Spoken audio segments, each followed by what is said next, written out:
Төрийн банк Тэрбум мод сантай хамтран тогтвортой өсвөлт хамтын түншлэл үйл ажиллагааг 3 дахь удаага зохион байгууллаа. Энэ үйл ажиллагаанд тухайн сангийн 30 гаруй байгууллагын төлөөлөл болон ойн газар оролцож, Тэрбум мод үндэсний хөдөлгөөнийг үр дүнтэй хэрэгжүүлэх боломжуудын талаар санал солилцсон юм а. Ойн салбарынхны дуу хоолойг сонсох, өнөөдөр ойн салбарын үзүүлэлт ямар байгаа юм?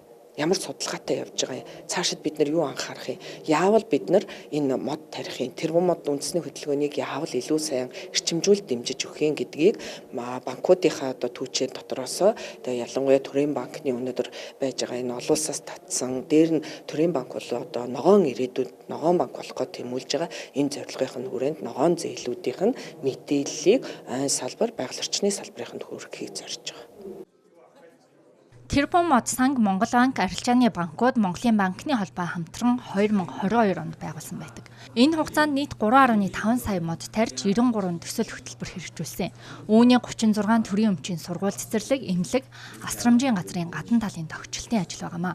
Мөн 805 мянган иргэнд экологийн боловсрол олгожээ. Зөвхөн олон нийтийн оролцоотой мод тарих ажлын хүрээлэл гэхэд Дундгов аймагт 2 байршилд салхинаас хамгаалах ойн зурсыг байгуулсан байна. Харин Төрийн банк 218 мянга гаруй модыг сангаар дамжуулан тарьж ургуулсан нь банкны салбарын моднуудын 715%-ийг эзэлж байна. Өмнө нь ойн салбарынханд зээлд хамрагдах гэхээр шаардлага хангалтгүй тул хүн хүч, техник тоног төхөөрөмж, хөрөнгө оруулалт нь уналтанд ороод байсан. Харин Тэрбум мод сан байгуулагдсанаар энэ салбарт олон эерэг үр дүн гарсан байна. Банкны салбарын ногоон зээл гэхлээр яг одоо нөгөө бид нар шиг ойжуулалтын салбар ч юм уу цэцэрлэгжүүлэлтийн чиглэлээр ажиллаж байгаа аж ахуйн нэгжүүдэд чиглэлсэн олдцож жоохон хомс байдаг. Энэ утгаараа яг бидрийг одоо манай салбарынхныг илүү ойлгох гэдэг юм уу. Энэ салбарт арай хөрөнгө оруулалт зээлжих боломжуудын илүү хоёр банк болон сан хамтраад гаргаж ирж байгааг нь давуу тал гэж харж байна. Хамтарч ажиллаж байгаа хоёр байгууллага маань хоорондоо хамтын ажиллагаа хийгээд тэгээд энэ бидний салбар чиглэсэн зээлийн бүтээгдэхүүнийг шинээр нэмж гаргаж байгааг нь их олзуурч байна да.